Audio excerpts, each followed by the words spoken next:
ہمارے اگلے اسپیکر ہیں شیخ عبدالہادی عمری صاحب. آپ کا آبائی وطن حیدرآباد دکن ہے.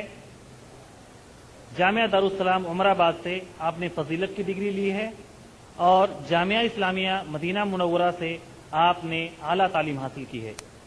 اس وقت آپ برطانیہ میں مقیم ہیں اور Islamic court of United kingdom کے آپ صدر ہیں. شیخ عبدالہادی عمری صاحب. السلام علیکم ورحمۃ اللہ وبرکاتہ.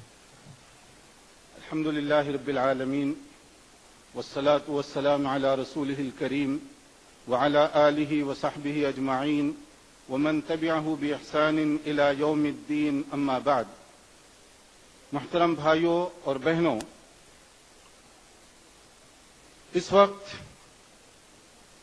ہمارے سامنے مختلف قسم کے مسائل، چیلنجز اور مشکلات ہر دور کی طرح موجود ہیں، مگر اس کے ساتھ ساتھ امکانات، مواقع اور پاسبلٹیز بھی موجود ہیں.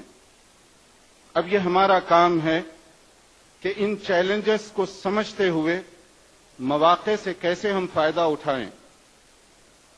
اگر کوئی مالی یہ کوشش کرے کہ چمن سے کانٹوں کو دور کیا جائے تو وہ کبھی کامیاب نہیں ہوگا.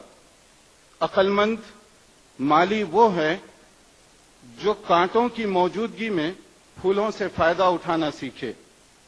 آج ہمارے سامنے چیلنجز اور امکانات دونوں کس طرح ساتھ ساتھ چل رہے ہیں، اس کی مثال سمجھیے کہ سوئٹزرلینڈ میں مساجد کے میناروں پر پابندی لگائی گئی اور یہ پابندی لگوانے کے لیے جس شخص نے لوگوں کی قیادت کی، آج وہی اس دین اسلام کا علمبردار بن گیا. ایک تو چیلنج، دوسرا وہی موقع. اور فرانس میں خواتین کے پردے پر پابندی لگانے کی بات ہو رہی ہے تو دوسری طرف فرانسیسی صدر کی طرف سے مسجد کا افتتاح کیا جا رہا ہے. ایک طرف چرچ انگلستان میں ویران پڑے ہوئے ہیں اور برائے فروخت کے ان پر بورڈ لگے ہوئے ہیں، اور دوسری طرف آئے دن مساجد کی تعداد میں اضافہ ہوتا جا رہا ہے. تو یہ دونوں چیزیں ہمارے ساتھ ساتھ چل رہی ہیں.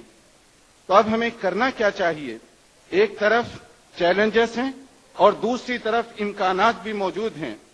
تو ہمیں جن چیزوں پر زیادہ توجہ دینی چاہیے، سب سے پہلے قرآن و سنت کی عملاً بالادستی کو تسلیم کرنا اور اپنے قول اور فعل، چاہے وہ انفرادی زندگی سے متعلق ہو یا اجتماعی زندگی سے، قرآن و سنت کی عملاً بالادستی کو تسلیم کرنا ہوگا.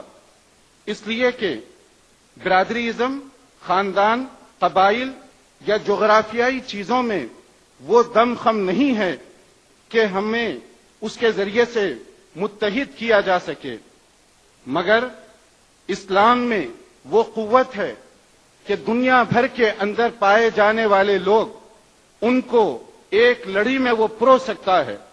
اور وہ کیسے پرو سکتا ہے اور اس کا فائدہ کیا ہوگا؟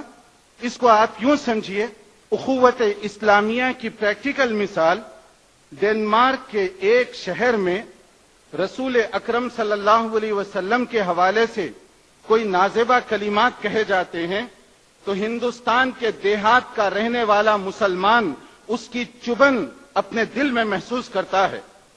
اگر انڈونیشیا کے اندر سیلاب کی وجہ سے تباہی آتی ہے تو انگلستان کا مسلمان اس وقت تک چین سے نہیں بیٹھتا جب تک کہ وہ انڈونیشیا کے تباہ حال مسلمانوں کا ساتھ نہ دے. یہ وحدت اسلامیہ کا تصور اسلام کو چھوڑ کر کہیں اور نہیں مل سکتا. اس وقت جبکہ دنیا مختلف قسم کے مسائل کی چلچلاتی دھوپ میں پریشان ہے، تو اگر اسے کوئی سایہ مل سکتا ہے تو وہ صرف اسلام کی چھاؤں میں مل سکتا ہے. اس لیے کہ انسانیت کی دکھتی ہوئی پیٹھ کو سہارا سوائے اسلام کے اور کوئی اس وقت دینے والا نہیں ہے. اور اس موقع پر میں منتظمین کانفرنس اور اس ٹی وی کے جو ذمہ داران ہیں ان کو میں مبارکباد بھی پیش کرنا چاہوں گا کہ انہوں نے یہ مختلف قسم کے چیلنجز کو سمجھتے ہوئے کس طریقے سے یہ کشتی چلانے کا انہوں نے ارادہ کیا، گویا یہ آندھیوں میں حق و صداقت کی شمع فروزاں کرنے والی بات ہے، اور اس کے لیے جو کامیابی انہیں مل رہی ہے اس کی ساری دنیا گواہی دے سکتی ہے، چاہے آپ یہاں پر ہوں چاہے کہیں اور ہوں۔ تو اس لیے ہم کہتے ہیں کہ چھوڑیے نفرتوں کی باتوں کو، مٹائیے کدورتوں کو، دور کیجیے اپنی عداوتوں کو، ان دیواروں کو گرا کر محبتوں کے بیج بونے کی آپ کوشش کیجیے، اس لیے کہ دنیا کے اندر دہشت گردی، ٹیررزم، مار دھاڑ، قتل و غارت گری کی خبریں اتنی عام ہوئی کہ لوگ سنتے سنتے ان چیزوں سے اکتا چکے ہیں، اور اس سے ہٹ کر لوگ چاہتے ہیں کہ کوئی ایسی بات کی جائے جس میں ان کے لیے سکون اور اطمینان کا کوئی ذریعہ بن سکے۔ اور وہ کیسے سکون اور اطمینان کا ذریعہ بن سکتا ہے؟ ٹی وی اور میڈیا کے لوگوں کے لیے ایک مثال آپ ذہن میں رکھیے کہ آپ نے فلسطینیوں کے حوالے سے مار دھاڑ کی باتیں تو شاید سنی ہوں گی، مگر میں ایک اور بات بھی بتاتا ہوں۔ ابھی جرمنی کے اندر ایک فلسطینی کو ایک بہت بڑا ایوارڈ دیا گیا، اور آپ کو معلوم ہے کیوں دیا گیا؟ اسرائیل کی گولیوں سے اس کے بچے کو زخمی کیا گیا اور وہ زخموں کی تاب نہ لاتے ہوئے دم توڑ بیٹھا۔ باپ نے کہا بیٹا تو چلا گیا، مگر اگر اس کے آرگن سے، اس کے جسمانی اعضاء سے میں کسی کی جان بچانے کی کوشش کر سکتا ہوں۔ 5 یہودی بچوں کی اس نے جان بچانے کا انتظام کیا، اور جب اس کو انعام کے لیے بلایا گیا تو اس نے کہا کہ میرے بیٹے کے جانے کا غم تو ہے، لیکن میرے بیٹے نے جاتے ہوئے 5 یہودی بچوں کی جان بچائی، کہ وہ انسان ہیں اور ہم انسانوں سے محبت کرنے والے ہیں۔ یہی ٹی وی کا پروگرام ہے، یہی کانفرنس کا مقصد ہے کہ آپ لڑنے جھگڑنے کی باتیں نہیں بلکہ ان چیزوں کو بھی آپ اپنے ذہن میں رکھیں۔